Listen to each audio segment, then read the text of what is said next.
여호수아서의 전체적인 서론과 여호수아서 1장까지 커버하는 성경 여행을 계속해 가겠습니다.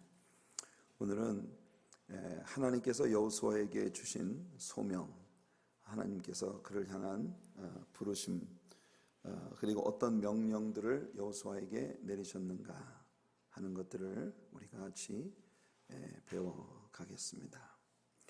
여호수아라고 하는 책의 전체적인 개요를 우리가 좀 이야기를 하죠. 먼저 지금까지 우리가 모세 오경을 공부해 왔습니다. 창세기, 출애굽기, 레위기, 민수기, 신명기.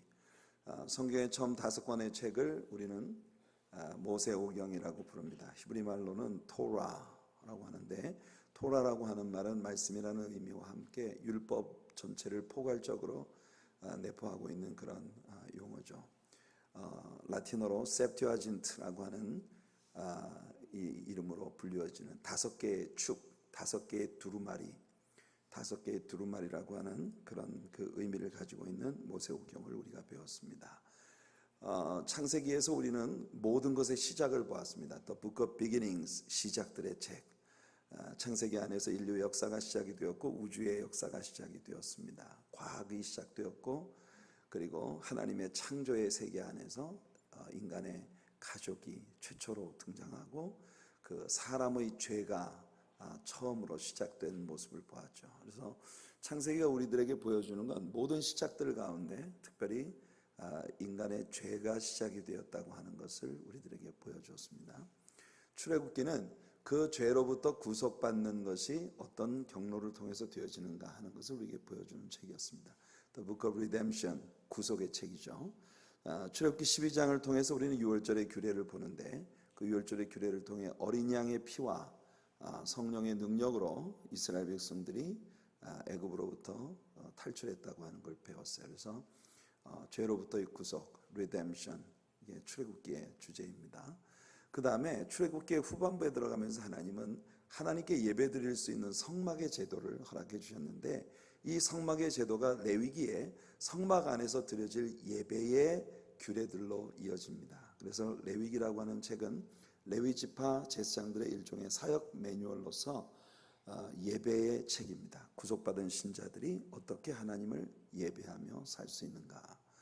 그 다음에 민수기라고 하는 책은 문자 그대로 numbers, 센서스입니다. 인구조사, 사람들의 숫자를 헤아리는 거예요. 헤아린다 라고 하는 말은 understanding이라고 하는 그런 의미를 내포하고 있습니다. 그래서 하나님께서 사람들의 숫자를 헤아린다는 건 뭐냐면, 하나님의 자녀들 한 사람 한 사람을 하나님께서 특별히 이해하시고 통촉하시고 관리하신다는 그런 의미예요. 그래서 진정한 예배자들에게는 예배자로서의 삶이 따르는, 삶의 현장 가운데서 하나님의 헤아리심을 받고 인도하심을 받는 그런 삶이 따르는 것이 되어야 한다. 그래서 예배자의 삶을 보여주는 책이 바로 민수기입니다. 민수기는 The Book of Life, 삶의 책이에요.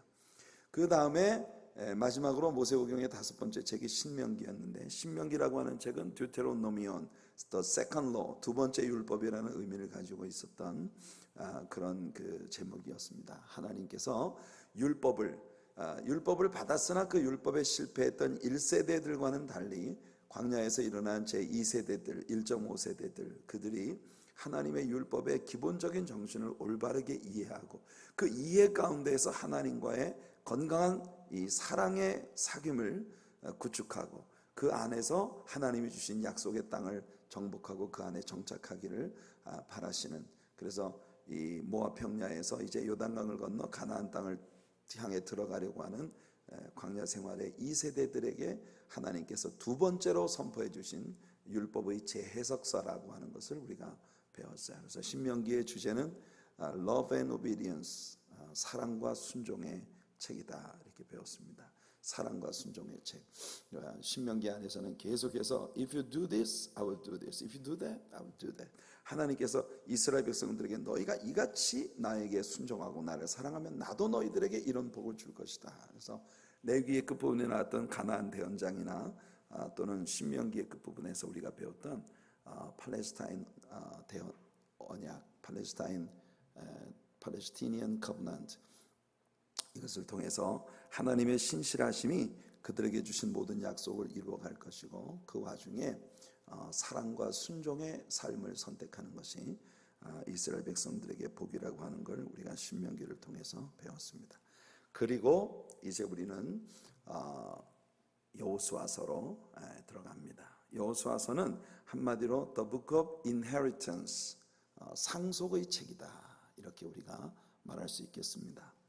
창세기 17장 8절을 보면 하나님께서 이미 그들의 조상 아브라함에게 이렇게 맹세하셨습니다.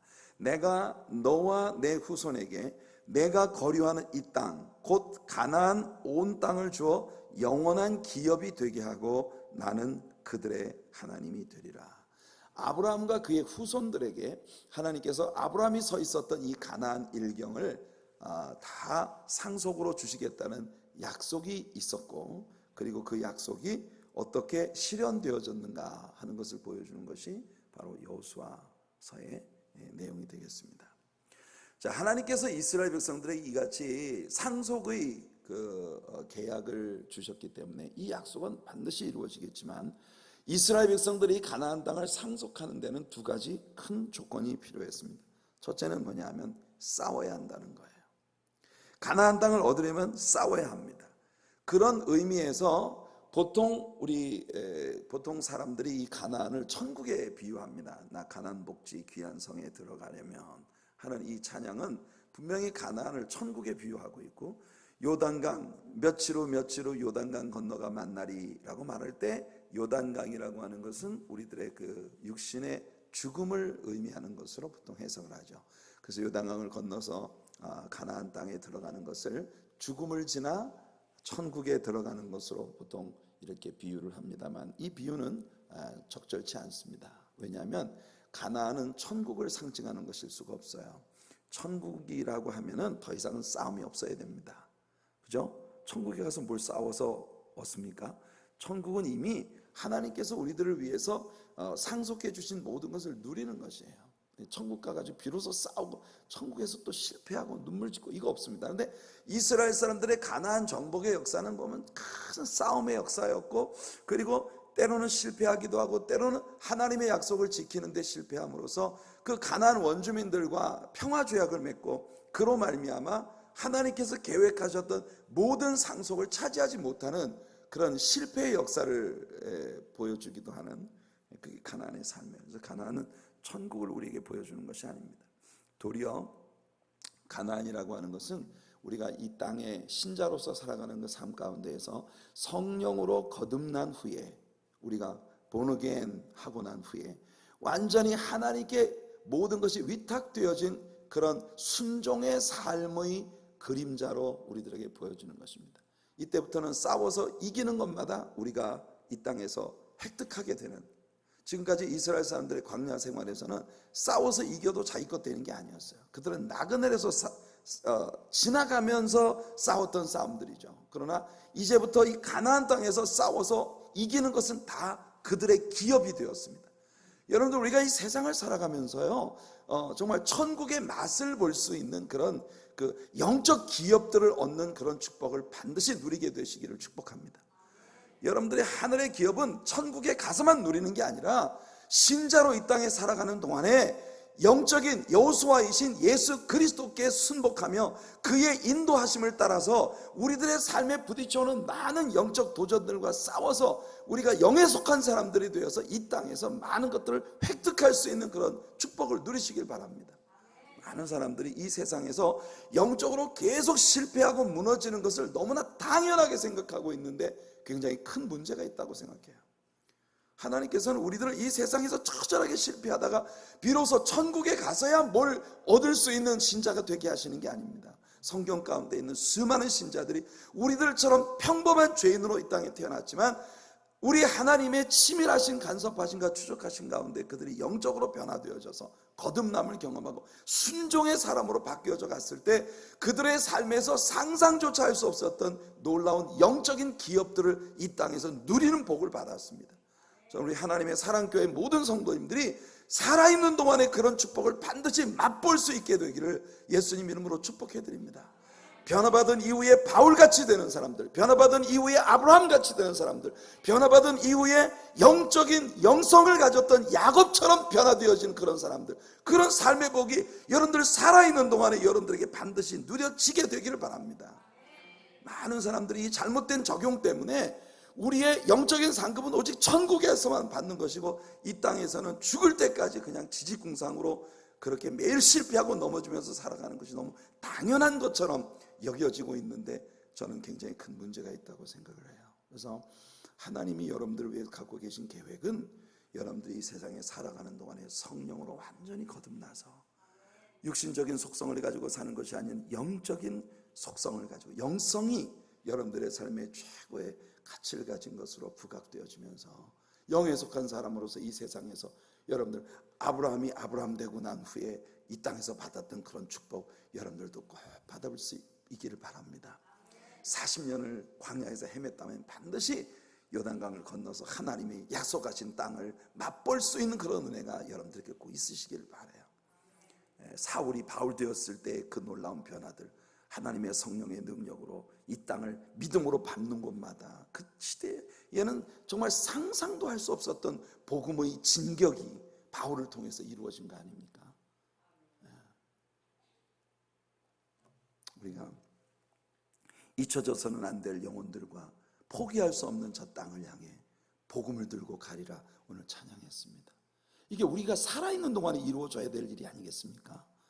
우리 하나님의 사랑교회가 지난 10년이 넘는 시간 동안을 하지 못했었던 일들을 앞으로 할 수 있게 되기를 바랍니다.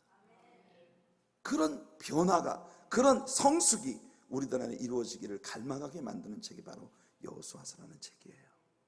여호수아를 공부하면서 우리가 당연히 싸워야 할 우리의 대적이 누군지를 바르게 아는 우리들이 되기를 바랍니다. 이 여호수아서를 통해서 우리가 배우게 되는 가나안 상속의 두 번째 조건은 여호수아서의 마지막 부분에서 여호수아가 이스라엘 백성들에게 당부했던 내용처럼 이미 신명기에서 하나님께서 거듭거듭 이스라엘 백성들에게 강조했던 것처럼 이스라엘 백성들이 이 상속을 완전히 차지하고 그 상속을 유지하기 위해서는 하나님의 말씀에 대한 그들의 계속적인 순종이 뒤따라야 한다는 것이에요.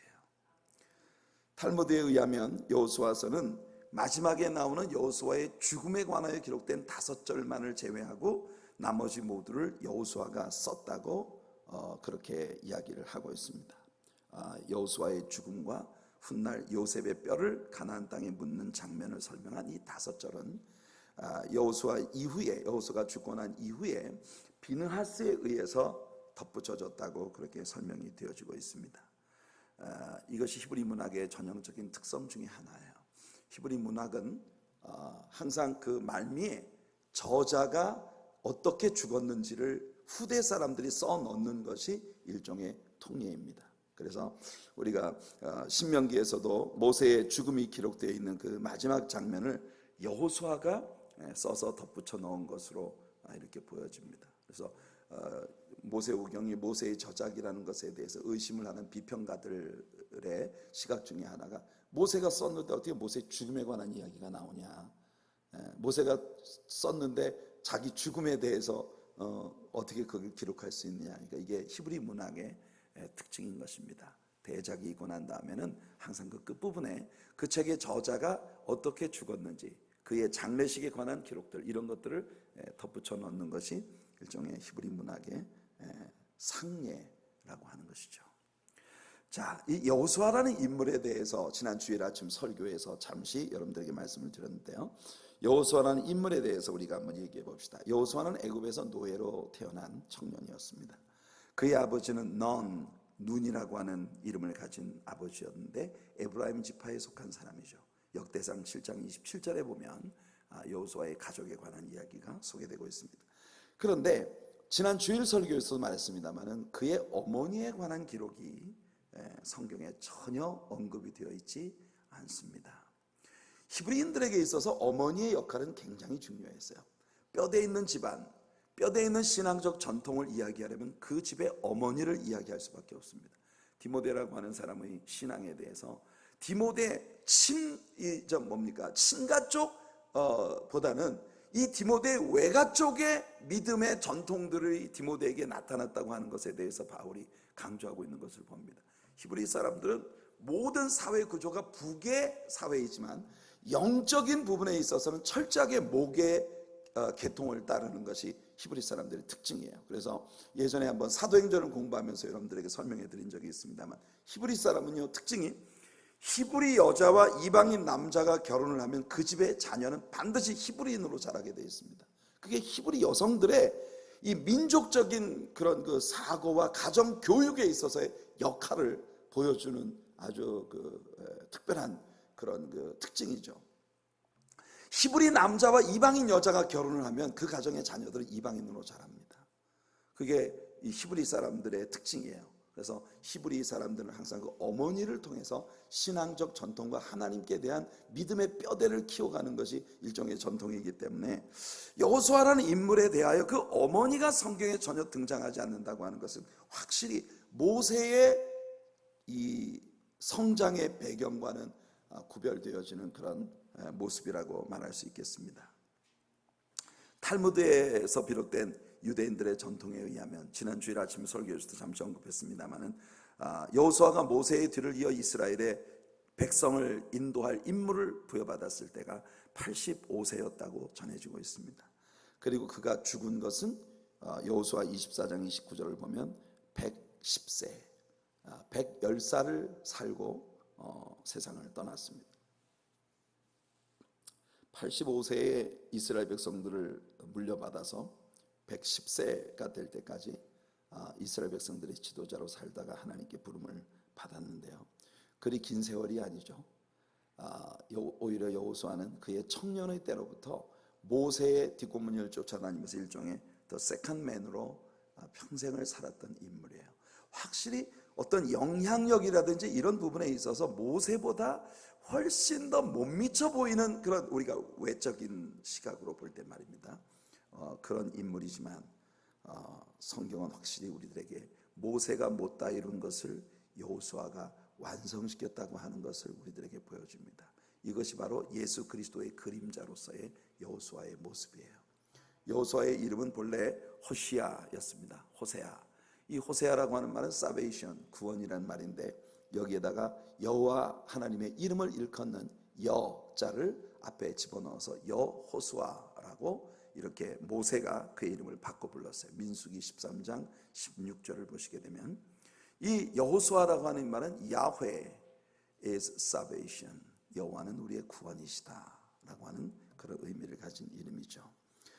이 여호수아의 이름이 처음으로 언급된 것은 지난 주일 아침 설교에서도 얘기했습니다만, 출애굽기 17장에 나오는 르비딤 광야에서 아말렉과 전쟁을 할 때 여호수아라는 사람의 이름이 처음으로 등장을 합니다.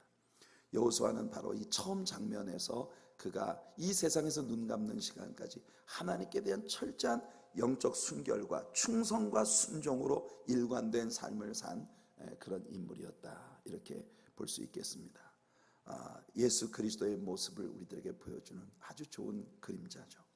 유대인들의 트래디션에서 말하는 것처럼 85세에 그가 이스라엘을 가나안으로 데리고 들어갔다면 그 후로 약 한 7년 동안의 가나안 정복을 위한 전쟁이 있었기 때문에 전쟁을 모두 마치고 그가 비로소 가나안 땅에서의 안식에 들어갔었던 때는 92세나 되었을 때입니다. 그리고 남아있는 모든 기간은 그 정복한 땅을 이스라엘의 12지파에게 기업으로 분배해 주는 일을 하는 것이 여호수아서의 그가 정복 전쟁을 끝난 이후에 남아있는 역사입니다. 참 아름다운 그림이에요. 예수 그리스도는 우리 모든 믿는 신자들에게 하늘나라의 기업을 상속해 주시는, 하늘나라의 기업을 분배해 주시는 축복의 주님이십니다. 여러분, 예수 그리스도를 믿는 믿음 안에서 여러분들이 영적인 그런 상속들을 반드시 받아 누릴 수 있는, 예수님과 우리는 코엘, 우리는 주님과 공동 상속자예요. 하나님의 나라에 대한 공동 상속자가 되었습니다. 얼마나 큰 영광이에요. 예수님과 함께. 그것이 바로 여호수아가 이스라엘 백성들에게 주신 아름다운 선물이죠. 이 여호수아서라고 하는 책은 우리 현대 크리스천들을 위한 현실적인 교훈들을 많이 담고 있는데요, 그것을 두 가지로 축약시킨다면 여호수아가 이스라엘에게 축복의 땅을 상속해 준 것처럼 에베소서에서 예수 그리스도는 우리에게 하늘에 속한 모든 신령한 복으로 복 주시는 분이시다. 하늘나라의 기업을 우리에게 상속해 주신 분이라고 하는. 그래서 여호수아서 안에서 여호수아는 예수 그리스도의 아름다운 모형적인 그림자로서의 롤플레이를 감당하고 있다는 것을 우리가 배우게 되고요. 또 이 여호수아에서 여호수아가 가나안 땅에서 물리친 족속들의 이름과 그 전쟁의 아주 잔혹한 양상들이 여호수아서를 채우고 있다는 것입니다. 이 부분이 사실은 성경의 영감을 부정하려고 하는 고등 비평가들이 늘 시비를 걸고 있는 부분 중에 하나예요. 우리 하나님이 너무나 사랑의 하나님이라고 알려져 있는데, 하나님은 사랑이심이라. 그런데 어떻게 하나님께서 이렇게 잔인하게 가나안에 살고 있었던 이방 민족들을 멸절시키고 심지어 남녀노소와 짐승들에 이르기까지 칼날로 그들을 멸하는 이 정복전쟁의 잔혹한 양상을 볼 때 이 책은 성령께 영감되어진 책이라고 볼 수가 없다라고 주장하는 사람들이 있다는 것입니다. 그러나 여러분, 우리는 이중적으로 이 장면을 보아야만 합니다. 첫째, 가나안 원주민들에게 있어서는요, 하나님께서 이미 수백 년 동안 그들에게 회개의 기회를 주셨어요. 우리가 나중에 기생 라합의 고백을 보면 이미 가나안 원주민들에게 하나님께서 히브리 민족의 역사를 어떻게 이끌어 오셨고, 그들과 하나님이 동행하시며 홍해를 건너고 그리고 광야를 진행해 오는 동안에 시시각각 그들의 심판, 여호와 하나님께로부터의 그들의 심판이 코앞에 닥쳐왔다는 걸 가나안 원주민들이 감지하고 있었다는 것이에요. 그러니까 하나님은 충분히 가나안 원주민들에게 회개의 기회를 주셨다는 것입니다. 그래서 가나안 원주민들이 하나님께 잔혹하다 말할 수 없다는 거예요. 또 한 가지 중요한 사실은 뭐냐면, 그 가나안 원주민들을 남겨두었을 때 그 가나안 원주민들의 잔재가 이스라엘의 역사에 두고두고 이스라엘 사람들을 괴롭히는 옆구리를 찌르는 가시가 된다는 겁니다. 그것이 점점 자라서 결국은 이스라엘을 멸망의 파탄의 도탄지경에 이르게 하게 될 것이라는 걸 하나님이 아시기 때문에 하나님은 하나님의 자녀들에게 영적인 싸움에서 이 가나안 원주민들을 완전히 섬멸시켜야 한다는 것이 하나님의 원칙이었던 것이에요. 오늘날 우리가 영적인 싸움을 싸워나가는 이 세상에서 하나님의 말씀에 온전히 순종하고, 그리고 우리의 육체와 이 세상과 마귀와 더불어 싸우되 끝까지 싸워야 하는 이유가 무엇인지를 여호수아서가 우리들에게 보여주는 그런 교훈을 가지고 있다는 것입니다. 자, 여호수아서의 전체적인 구조를 이렇게 살펴보면요, 여호수아서는 크게 세 개의 단원으로 나누어서 생각할 수가 있는데, 1장부터 12장까지가 약속의 땅을 정복하는 역사입니다. 1장부터 12장까지가 약속의 땅을 정복하는 역사예요.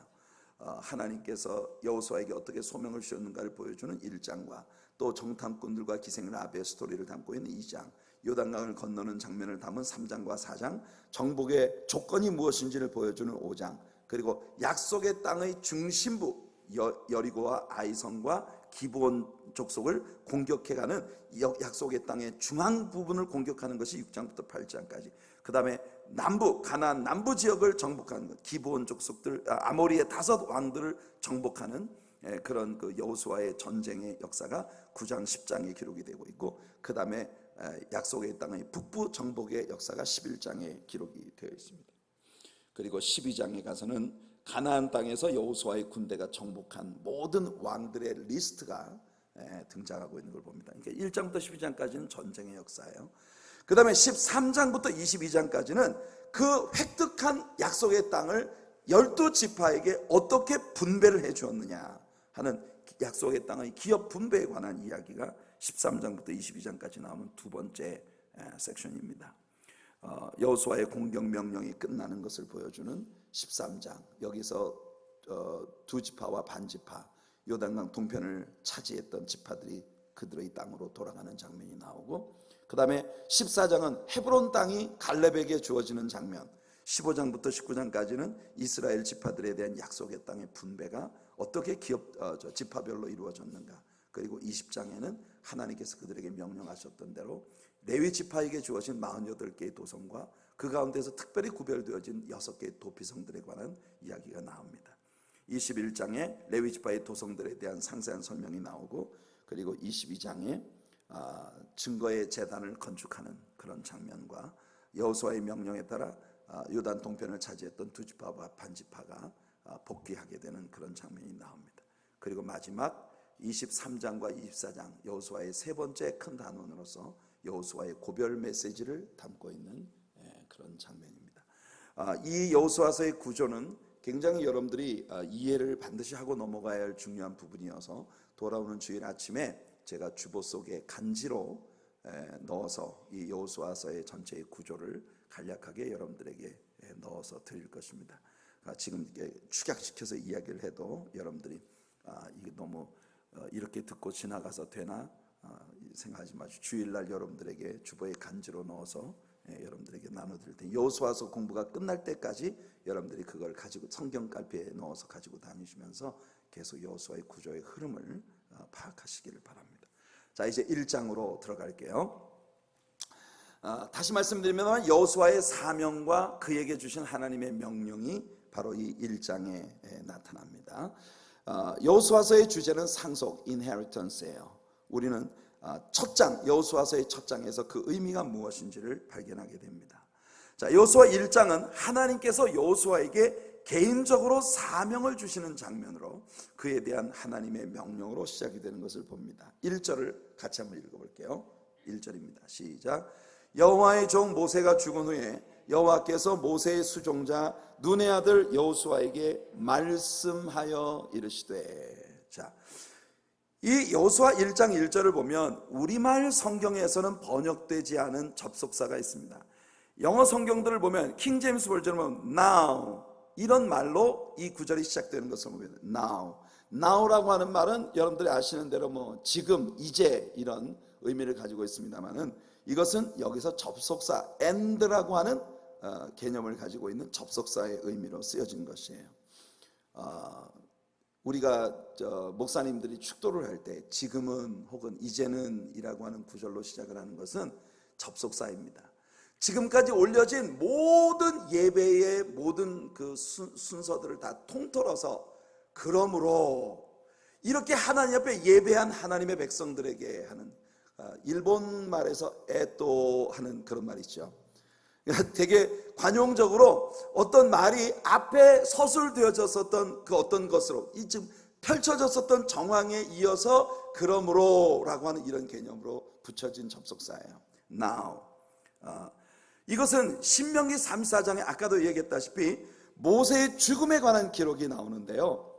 모세오경은 모세가 기록했지만 그의 모세의 죽음에 관하여 기록되어진 이 마지막 부분을 여호수아가 훗날 써놓았다는 것입니다. 그래서 이 여호수아라고 하는 책은 지금까지 이스라엘 백성들에게 선포되었던 모세오경의 모든 율법에 기초할 때에라고 하는 and라고 하는 개념을 가진 now라고 하는 접속사로 시작이 되고 있다는 것입니다. 그러니까 모세오경의 그런 개념에서 연결이 되어지고 있는 책이다라고 하는 걸 우리에게 보여주는 아주 중요한 파트라고 하겠습니다. 2절을 한번 읽어볼게요. 같이 읽읍시다. 시작. 내 종 모세가 죽었으니 이제 너는 이 모든 백성과 더불어 일어나 이 요단을 건너 내가 그들 곧 이스라엘 자손에게 주는 그 땅으로 가라. 이미 우리가 배웠던 대로 율법은 모세는 하나님의 백성들을 약속의 땅으로 완전히 인도해 가지 못했습니다. 그러나 여호수아 즉 예수 그리스도만이 은혜로서 그 백성들을 완전히 약속의 땅으로 데리고 들어가신다. 이게 여호수아가 우리에게 보여주는 큰 그림이에요. 기억하세요. 모세는 율법의 대표입니다. 율법은 우리를 하나님의 약속 가운데 완전히 들어가게 하지 못한다. 율법은 우리가 할 수 없는 죄인이라고 하는 것을 보여주는 실패의 그림이에요. 그러나 예수 그리스도는 그 은혜로 말미암아 우리를 완전한 하나님의 약속 안으로 데리고 들어가시는 데 성공하시는 우리의 구세주이시라고 하는 것입니다. 이 절에서 우리가 주목할 구절은 내가 그들 곧 이스라엘 자손에게 주는 땅이라고 하는 구절입니다. 이 땅을 이스라엘 백성들에게 주시는 건 하나님이십니다. 그리고 그 땅은 이스라엘 백성들에게 주어졌어요. 하나님의 은혜로. 오늘 여러분들이 영적으로 이 땅에서 누려야 할 모든 것들도 이미 우리가 팔레스타인 언약에서 배웠던 것처럼 우리들의 성실함이나 우리들의 능력에 달려있는 것이 아니라 우리에게 이 언약을 선포해 주신 언약의 이니시에이를, 그 언약의 시작점이 되어주시는 하나님의 성실하심과 그의 능력에 모든 게 달려있다는 것이에요. 이게 우리들의 구원의 너무나 아름다운 넉넉한 축복입니다. 여러분, 우리는 넘어지지만 주님은 넘어지지 않으시고, 우리는 실패하지만 주님은 절대로 우리를 빼앗기지 않으십니다. 우리는 그런 사랑 가운데 거하는 백성들이에요. 늘 주님 앞에 은혜에 감사하고 여러분들의 마음을 다 내려놓고 주님의 은혜를 늘 구하는 아름다운 예배자들로 주님 앞에 설 수 있는 여러분 모두가 되시기를 축복합니다. 3절을 같이 읽어볼게요. 시작. 내가 모세에게 말한 바와 같이 너희 발바닥으로 밟는 곳은 모두 내가 너희에게 주었노니. 하나님은 이스라엘 백성들에게 약속의 땅을 주셨습니다. 약속의 땅은 이미 그들의 것이에요. 하지만 그들이 실제로 그 땅을 소유하느냐 하는 것은 그들에게 달려 있습니다. 무엇에 달려 있습니까?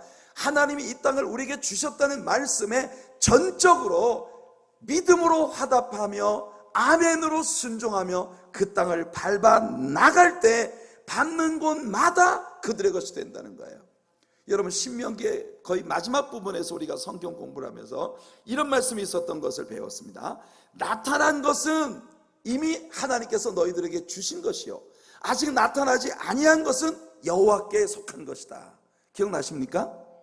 네, 신명기라고 하는 책에서 하나님 이스라엘 백성들을 그렇게 말씀하셨어요. 하나님께서 분명히 이건 너희들에게 주었어 라고 약속하셨지만 정작 이스라엘 백성들이 믿음으로 순종하며 그 땅을 밟아서 그 땅을 내 것으로 차지할 때 그것은 그들에게 영원히 주어진 것이 되는 것이다.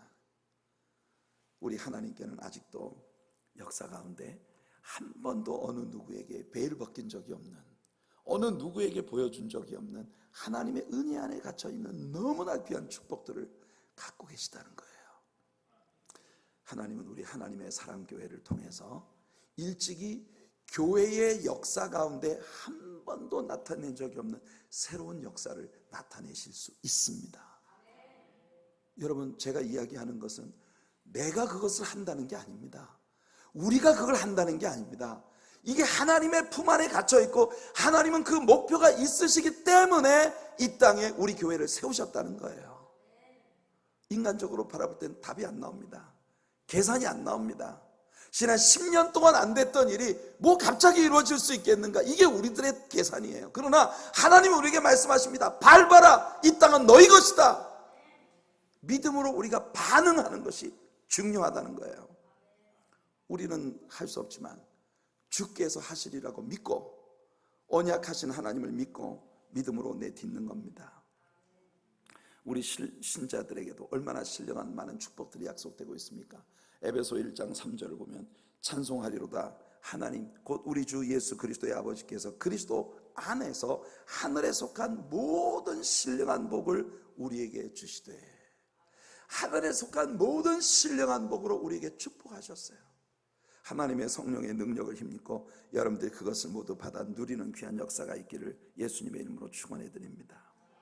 그러나 불행히도 기독교 역사 가운데 아주 극소수의 신자들만이 하나님께서 그들에게 언약하신 모든 상속을 이 땅에서 받아 누리는 그런 신앙생활을 한다는 겁니다.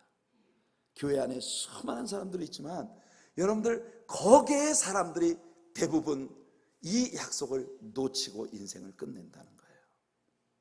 구원은 받았지만 우리는 한번 누려봐야 되지 않겠습니까? 우리가 이 세상에서 눈 감기 전에 정말 하나님이 예수를 믿는 신자들에게 주시마 약속하신 영적인 이 엄청난 상속, 하늘에 속한 신령한 복으로 복 주시는 그런 은혜를 우리 꼭 맛볼 수 있는 우리가 되기를 바랍니다. 옛날에 한 영국 사람이 미국으로 이민을 왔어요. 얼마 있지 않아서 그는 어디론가 떠나서 사라져 버렸습니다.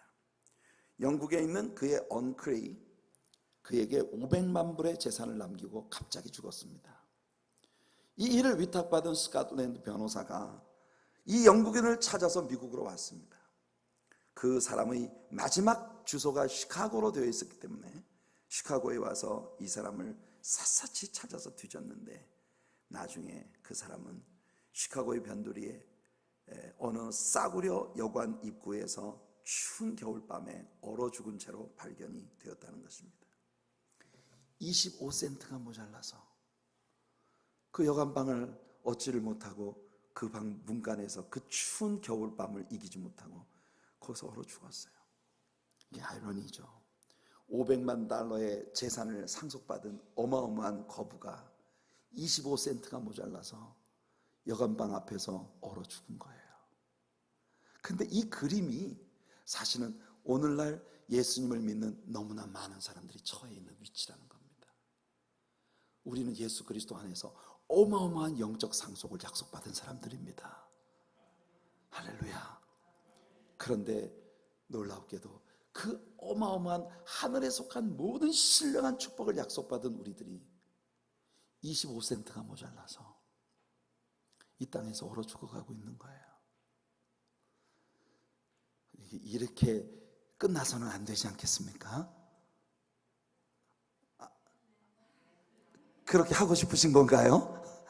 예, 우리들 모두가 다 절대로 이렇게 끝나는 인생이 되지 않기를 바랍니다. 하나님께로부터 예수 그리스도로 말미암아 우리에게 주어진 그 영적 상속들을 우리가 이 땅에서 꼭 받아서 누릴 수 있는 그런 은혜가 있기를 바라요. 이 땅이 전부는 아닙니다. 하지만 이 땅에 살아가는 동안에 우리가 하늘의 영적 상속의 맛을 꼭 이 땅에서 볼 수 있는 그런, 왜냐하면 성경에 나타난 모든 믿음의 사람들의 믿음의 변화 가운데에서 하나님이 그런 은총들을 약속하고 있기 때문이에요. 제가 지금 돈에 관한 이야기를 하니까 제가 돈 문제를 이야기하고 있다고는 생각하지 마시기 바랍니다. 이거는 하늘에 속한 신령한 복들 가운데 어마어마한 축복들을 우리가 약속받았는데 많은 신자들이 이 땅에서 극히 적은 일부만 맛보고 25센트가 모자라서 죽어가고 있는 그런 상황 가운데 있다는 거예요. 귀 있는 사람들은 들으시기를 바랍니다. 이스라엘이 그랬어요. 약속의 땅을 하나님께로부터 얻었는데 사실은 아직까지도 이스라엘의 역사 가운데 하나님께서 그들에게 상속으로 주신 그 땅을 완전히 차지한 적이 없습니다. 이 완전한 성취는 예수님이 재림하시고 난 후에 이루어질 것이라고 우리는 생각합니다. 여러분 4절 말씀을 한번 읽어볼게요. 4절입니다. 시작. 곧 광야와 이 레바논에서부터 큰 강 유브라데 강까지 해쪽 속의 온 땅과 또 해지는 쪽 대해까지 너희의 영토가 되리라. 자, 여러분들이 지도를 한번 보십시오. 굉장히 멀리 여러분들이 계셔서 제가 특정한 지금 성경이 언급하고 있는 지역들만 좀 큰 글씨로 이렇게 만들었습니다만 이 부분이 지금 지중해예요. 이쪽이 좀 더 선명하네요. 이게 지중해이고 이게 페르시아만입니다. 페르시아만. 이 페르시아에서부터 발원되어지는 강이 유프라테스 강과 티그리스 강이죠. 그래서 지금 성경이 언약하고 있는 이 땅의 규모가 어느 정도 되느냐 하면은 동쪽으로는 이 유프라테스 강이 발원되어지는 페르시아만에서부터 시작을 해서 북쪽으로는 레바논 평야, 남쪽으로는 이 가나안과 이집트의 국경지대인 네게브 사막, 그리고 서편으로는 지중해 대해가 있는 곳까지. 그러니까 이 땅들이 전부 하나님께서 이스라엘 자손들에게 내가 너희들에게 상속으로 준 땅이다 라고 약속하신 그런 땅입니다. 그런데 정작 여호수아의 군대가 차지한 땅이 어느 정도 규모냐 하면은 여러분들 여기 보시면 요 네게브 사막 위쪽에 여기 좀 너무 작아서 보이지도 않습니다만 요 그린색으로 살짝 내려온 이 줄, 이게 바로 요단강 협곡이에요. 위에 여기가 갈릴리 바다고 또 요 밑에가 사해 바다입니다. 가나안 땅에서 이스라엘이 차지한 땅은 요단강 서편에 요 극히 적은 일부에 불과해요. 그리고 두 지파와 반 지파가 요단강 동편에 요만큼 자리를 차지했을 뿐이에요. 그러니까 솔로몬 왕이 이스라엘을 통치하던 시대의 솔로몬 왕은 이 레바논 변경과 이쪽 그 이집트 변경, 이 지역까지 이 아모리 족속과 모압 족속의 땅까지 이렇게 차지했기 때문에 솔로몬이 통치하던 시대에 가장 확대되어진 영토를 놓고 보아도 하나님께서 이스라엘 백성들에게 맹세하신 이 거대한 땅에 10분의 1도 못 되는 땅을 그들이 아큐파이 했을 뿐이라는 거예요. 그러니까 여러분, 하나님께로부터 얼마나 큰 약속을 받았는데 그들은 그 약속된 땅 가운데서 얼마나 극히 적은 부분만을 누리면서 역사 가운데 살았느냐 하는 것을 이 지도를 통해 우리가 보게 되는 것입니다. 그런데 이것이 사실상 오늘 교회 안에 있는 많은 신자들의 성적표입니다. 오늘 교회 안에 있는 많은 신자들의 영적인 성적표가 이렇게 그다지 좋은 우수한 점수를 받지 못하고 있어요. 우리 하나님의 사랑교회 안에서 여러분들이 아주 거대하게 확대되어진 영적 상속을 누릴 수 있는 그런 복을 꼭 받게 되기를 예수님 이름으로 축원해 드립니다. 자, 5절을 보세요. 모든 것이 그들이 믿음으로 어떻게 결단하느냐, 마음먹기 달렸다는 겁니다. 5절 읽어볼게요. 시작. 내 평생에 너를 능히 대적할 자가 없으리니 내가 모세와 함께 있었던 것 같이 너와 함께 있을 것임이니라. 내가 너를 떠나지 아니하며 버리지 아니하리니. 할렐루야. 지난 주일 아침 설교에서도 이야기했습니다만 여호수아는 극히 평범한 인물이었습니다. 모세가 바로의 궁궐에서 애굽의 왕실의 재정으로 엄청난 공부를 하고 무예를 닦고 많은 면에서 학술과 언변과 무예에 능통한 사람이 되었던 것과는 달리 여호수아는 히브리 노예들 사회 속에서 별로 이름도 없는 무명의 집안에서 태어나서 노예로서의 그 어린 시절과 청년기를 보낸 그런 아주 평범하게 이를 데 없는 남자예요. 하나님은 여호수아에게 용기를 주셨습니다. 돈이나 권력이나 어떤 생의 만족, 이런 것들이 우리에게 참된 용기를 주는 게 아닙니다. 하나님은요, 당신 자신을 여호수아에게 주셨습니다. 내가 모세와 함께 했던 것처럼 너와 함께 하리니. 아멘. 너는 나를 얻었다. 우리가 아브라함의 케이스를 통해서 그 배웠지 않습니까? 아브라함에게 I am your exceedingly great reward. 하나님께서 아브라함에게 주셨던 말씀이에요. 나는 너의 지극히 큰 상급이다. Exceedingly great reward. 하나님은 당신 자신을 우리에게 선물하시길 원하십니다.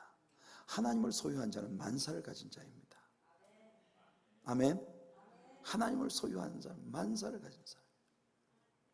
영국의 루이스 황제가 민정시찰을 나갔는데 어느 저렇게 그지없는 시골의 물레방앗간 안에서 한 농부가 노래를 부르는 소리가 들리는 거예요. 그 안에서 이 농부가 노래를 부르는데 세상 사람 날 부러워 아니하여도 뭐지? 나도 역시 세상 사람 부럽지 않네. 하나님의 크신 은혜 생각할 때에 할렐루야 찬송이 저절로 나네. 그 앞부분이 왜 이렇게 멜로디가 생각이 안 나지 갑자기? 세상사 아시나요 누가? 가사는 아는데 멜로디가 왜 갑자기 생각이 안 나죠? 세상 사람 날 아니하여도 나도 역시 세상 사람 부럽지 않네. 맞다. 예, 이 노래를 부르고 있는 거예요. 어깨 춤을 덩치는. 하나님의 크신 은혜 생각할 때에 할렐루야 찬송이 저절로 나네.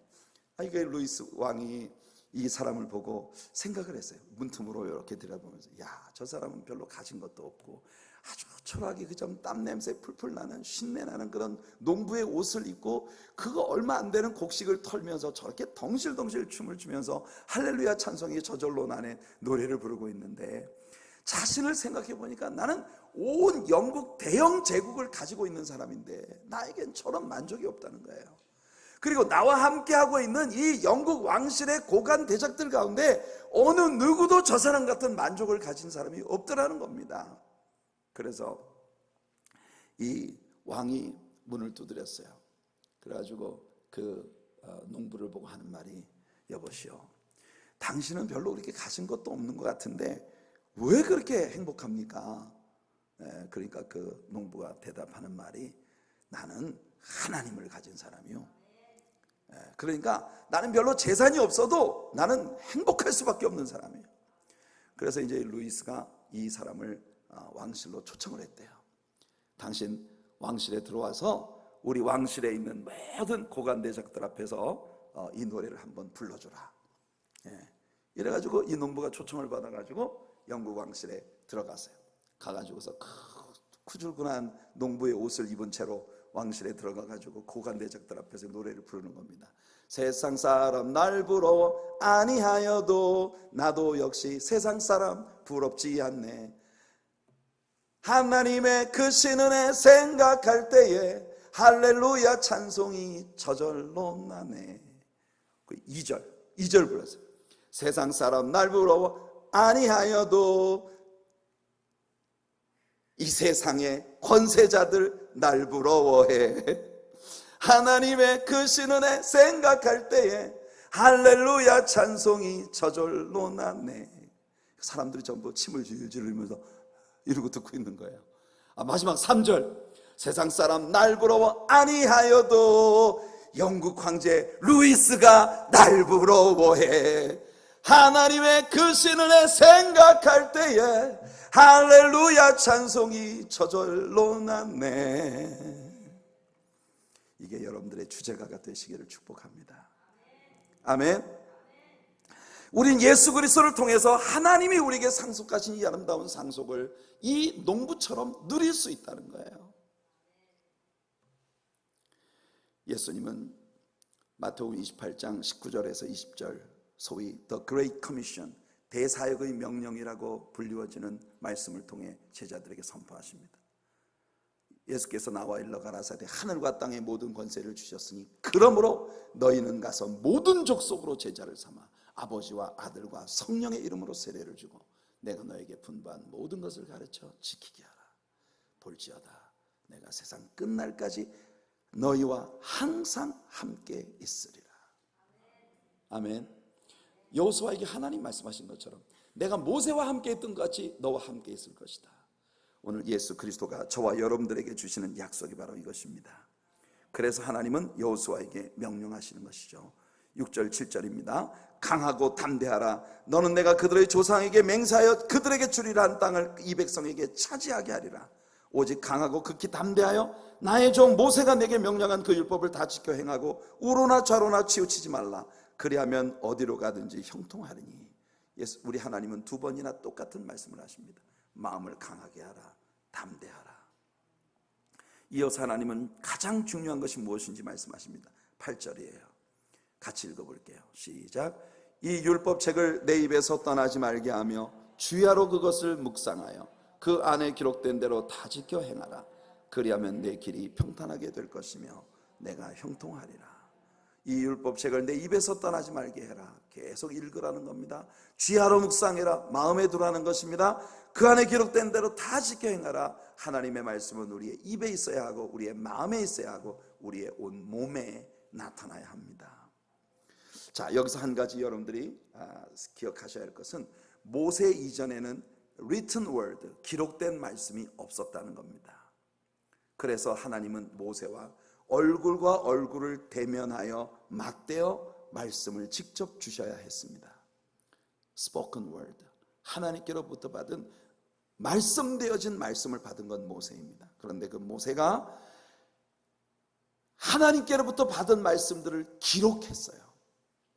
그래서 모세 이후의 세대인 여호수아에게는 written word, 기록된 말씀이 있었고, 하나님은 더 이상 모세와 했던 것처럼 여호수아와 항상 얼굴을 대면하고 그에게 말씀하시지는 않았지만 모세를 통해 기록된 그 written word를 통해서 여호수아와 더불어 말씀을 하셨다는 것입니다. 오늘 우리에게는 주어진 성경 말씀이 있습니다. 할렐루야. 그래서 오늘날도 하나님은 이 말씀을 통해 우리들과 대화하시고 우리들에게 하나님의 뜻을 주신다는 거예요. 이 말씀 속에 이스라엘 백성들이 약속의 땅에 들어가 어떻게 살아야 될 모든 것이 담겨 있었습니다. 우리가 이미 모세오경을 통해 배웠잖아요. 그래서 그들은 이 말씀을 떠나면 안 됩니다.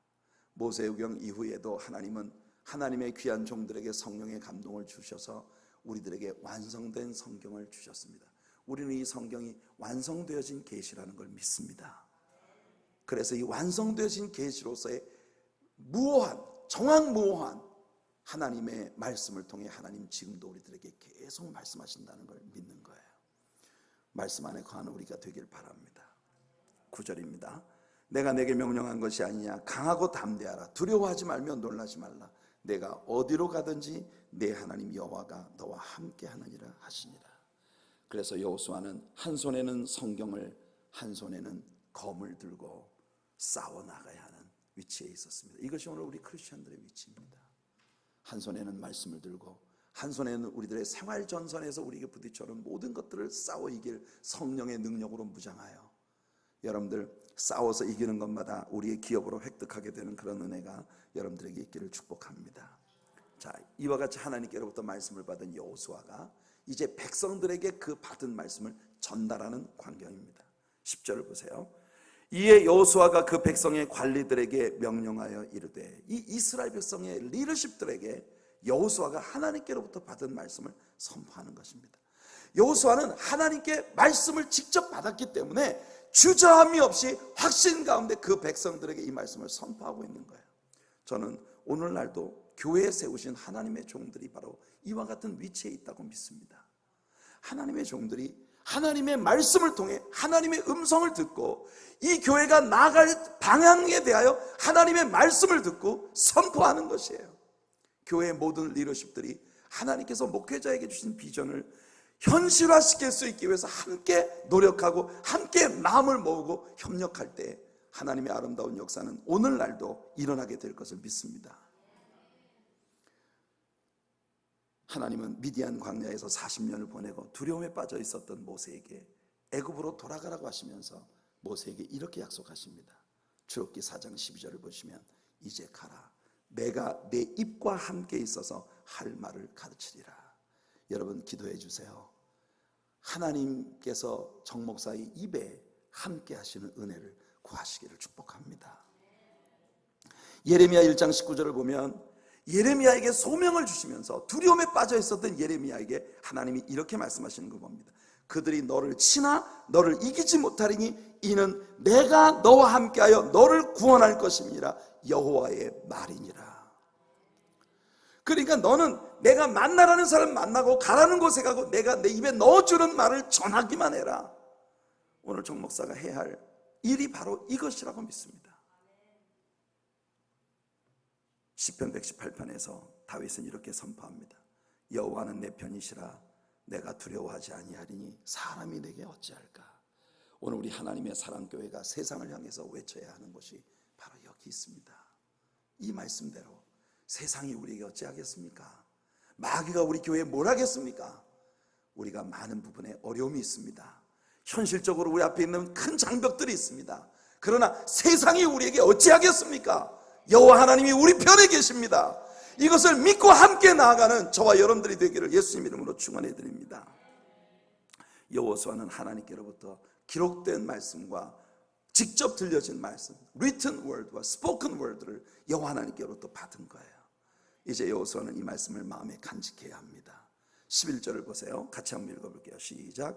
진중에 두루 다니며 그 백성에게 명령하여 이르기를 양식을 준비하라. 사흘 안에 너희가 이 요단을 건너 너희의 하나님 여호와께서 너희에게 주사 차지하게 하시는 땅을 차지하기 위하여 들어갈 것임이니라 하라. 저는 이 말씀에서 굉장히 흥미를 느낍니다. 사흘 안에. 이 구절을 이스라엘 사람들이 어떻게 받아들였을까요? 여러분, 저는 이게 하나님의 역사라고 믿습니다. 무슨 말이냐 하면요, 40년 동안 이 사람들은 지지부진했어요. 손바닥만한 신광야에서 40년을 맴돌았던 사람에게 어느 날 갑자기 하나님 말씀하시기를 지금부터 3일 안에 너희가 약속의 땅에 들어간다, 이렇게 말씀하고 계시는 겁니다. 이게 저는 하나님의 역사라고 믿어요. 우리들에게도 그와 같은 일이 벌어질 겁니다. 일평생 동안을 지지부진하며 손바닥만한 신광야에 맴돌던 이스라엘 사람들처럼 우리들의 삶에 아주 왜소하기 이를 데 없는 환경 가운데에서 뺑글뺑글 돌던 우리들에게 어느 날 갑자기 하나님이 우리에게 던져주시는 겁니다. 지금부터 사흘 안에 너희에게 하나님의 응답이 이루어진다. 40년을 기다려왔던 그 일, 절대로 우리의 삶에 이루어지지 않을 것 같던 일이 갑자기 사흘 안에 이루어진다고 하나님께서도 말씀이 선포되어지는 그런 날이 우리에게도 온다는 겁니다. 이걸 기대하시기를 축복합니다. 하나님이 우리를 통해 그 일을 하실 수 있습니다. 오늘 하나님께서 여러분들에게 이런 큰 인커리지먼트를 허락해 주시길 바랍니다. 지금까지 이스라엘 사람들은 하늘에서 내리는 만나에 기대어 아침마다 만나를 채취를 해야 했습니다. 만나는요 오직 일용할 양식이었어요. 하루가 지나면 다 썩어버렸습니다. 안식일을 제외하고는. 신비한 양식이죠. 그러나 그들이 가나안 땅을 밟는 순간 하늘에서 만나가 그쳤습니다. 그 말은 곧 이제부터는 너희가 이 땅에 정복하여 거기에서 탈취한 음식들을 먹게 될 것이고 그 이듬해부터는 너희들이 뿌린 씨앗의 결실들을 거두게 될 것이라는 겁니다. 이제까지는 하늘만 쳐다보고 있었던 이스라엘 사람들 40년 동안을 손바닥만한 신광야에서 뺑글뺑글 돌며 지지부진하던 그들이 갑자기 사흘 안에 약속의 땅을 밟게 될 것이고 그리고 그 땅에 들어가면서 하늘에서 내리던 만나가 그치고 너희들에게 주어진 약속들이 그 땅에서 펼쳐지는 것을 너희 눈으로 보게 되리라는 거예요. 여러분 가슴이 뻥 뚫리는 것 같지 않습니까? 뭔가 여러분 지난 10몇 년 동안을 우리가 지지부진하며 힘겨워했었던 것이 어느 날 갑자기 앞으로 사흘 안에 이루어진다고 하나님이 선포하시는 날이 온다니까요. 온다고요. 그럴 수 있습니다. 하나님은 인류 역사 가운데 언제나 그런 식으로 모든 일을 이루어 오셨어요. 옛날에 우리 김창인 목사님이 늘 잘하시던 말씀이 있어요. 여러분 대한민국 독립이 미국 사람들과 일본 사람들이 테이블에 앉아서 협상으로 이루어졌습니까? 하나님의 때가 오시면 하루아침에 갑자기 이루어지는 것이야요. 하나님께서 이 역사 가운데 이루어지는 모든 사건들을 보면요, 모든 일들이 하나님이 정하신 때에 느닷없이 이루어지는 겁니다. 절대로 내 인생에 이루어질 것 같지 않아 보이던 일들이 여러분 그때가 오기까지 우리 잘 견딥시다. 아멘. 우리가 우리 자리를 끝까지 지키면 하나님은 반드시 우리에게 그것을 보게 하시는 날을 주실 줄로 믿습니다.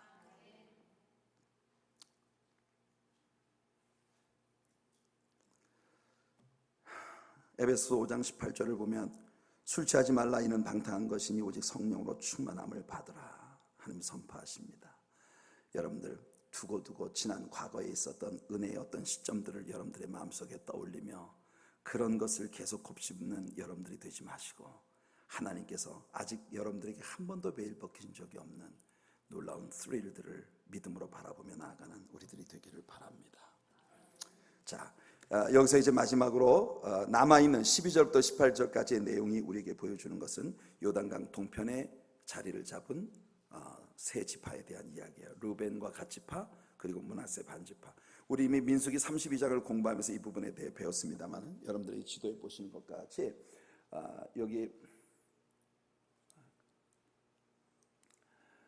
여기에 있는 것이 이제 므낫세 지파입니다. 므낫세 반지파. 요 가운데가 갓지파 그리고 여기가 루벤 지파예요. 이 갓지파의 요 꼭지점처럼 닿는 요 갈릴리 바다의 아랫부분, 요 부분이 바로 가다라 지방입니다. 게더린, 가다라 지방. 이 갓지파의 땅이란 뜻이에요. 게더린, 갓지파의 땅. 여기가 바로 누가복음 8장에 나오는 거라사 광인들이 있었던, 돼지를 수천 마리를 방목하던, 그래서 명분은 이스라엘 사람들이지만 완전히 이방인들과 문화가 뒤섞여버린 그런 사람들의 모습을 우리 여기서 보는 거예요. 요단강이라고 하는 지역은 그 천혜의 일종의 요새입니다. 이 요단강은 하나의 깊은 협곡이기 때문에 이 외부로부터 적들이 공격해 들어올 때 이 협곡을 건널 수가 없어요. 아무리 큰 적이라 하더라도 이 협곡의 밑으로 내려올 때 여기서 다 공격을 할 수가 있기 때문에, 그래서 이 천혜의 요새예요. 그런데 문제는 뭐냐면 이 세 지파는 하나님의 보호의 장벽 바깥에 자리를 잡았다는 것이죠. 이것이 이제 앞으로 우리가 여호수아를 공부하면서 다루게 될 아주 중요한 부분 중에 하나입니다. 앞으로 다시 나올 이야기이기 때문에 오늘 여기서 끝내도록 하겠습니다. 그동안 우리가 대부분 한 10분 정도 어간에 끝났는데 오늘 조금 요즘 최근보다 평소보다는 조금 늦었네요. 20분인데 우리 같이 찬양 함께 하고 우리 같이 기도하도록 하겠습니다.